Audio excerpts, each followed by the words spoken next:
The Partnership for Health program is unique in that it is clinic-based. It's primarily delivered by the provider, and it is brief. It usually only takes a few minutes of time. The core components of the Partnership for Health strategy rest upon the clinical encounter. So it's not just that, it's not what they say, the provider says, it's how they say it. So it's asking open-ended questions, actively listening and not interrupting to the answers, redirecting back to the core messages that are being provided, being non-judgmental and supportive in health behavior change efforts, and assisting the patient in building their self-efficacy to address any problems or barriers they may experience in their behavior change effort. Developing an individualized adherence plan with the patient is another key element of the intervention. And a pill scheduler, for example, allows for a patient and provider to outline pill-taking behavior throughout a week.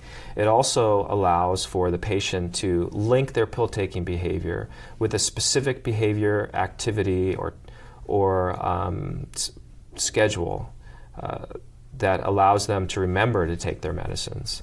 People's schedules change from day to day. What a person is doing on a Wednesday may look very different from what they're doing on a Saturday.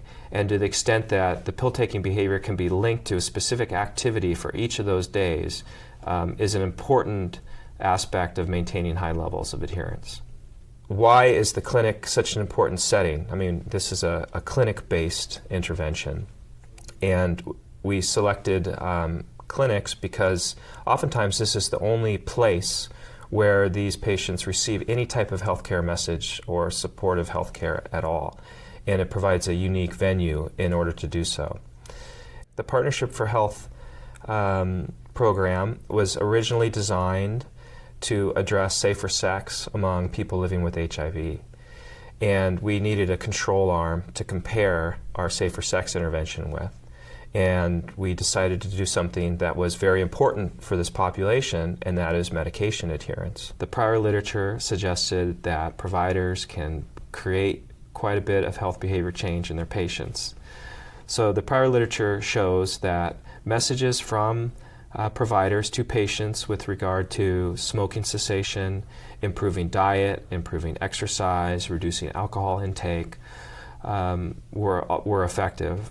And so we use this literature to support a clinic-based health promotion intervention within HIV clinics.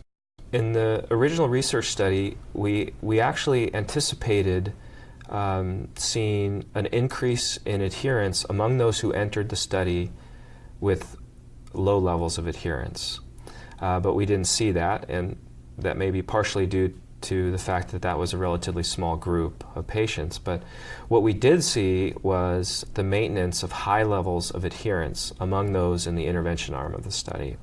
So we can say that this intervention has efficacy in maintaining high levels of adherence among patients on ART.